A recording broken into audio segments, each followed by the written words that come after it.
اگر آپ ان 5 حالتوں میں خاموش رہتے ہیں اور کچھ نہیں کرتے تو اس دنیا میں آپ سے بڑا بیوقوف کوئی نہیں۔ 5 قسم کے حالات میں کبھی بھی خاموش نہ رہیں۔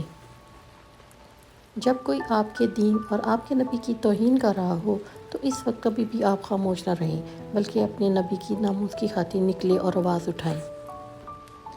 جب کوئی کسی پر ظلم کر رہا ہو تو اس کو بزور بازو روکے، اگر یہ نہ ہو سکے تو کم از کم اپنی زبان سے کچھ بولیں لیکن خاموش نہ رہیں۔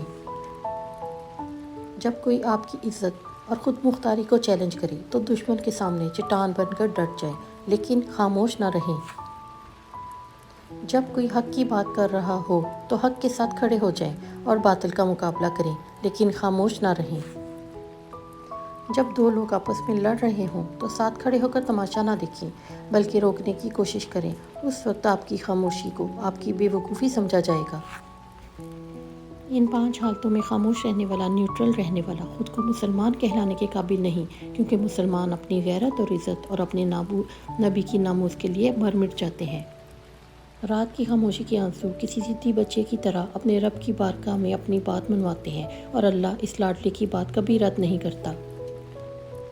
جب انسان پر اچھا وقت آتا ہے تو وہ بھولنے والی چیزوں میں سب سے پہلے اپنی اوقات بھولتا ہے۔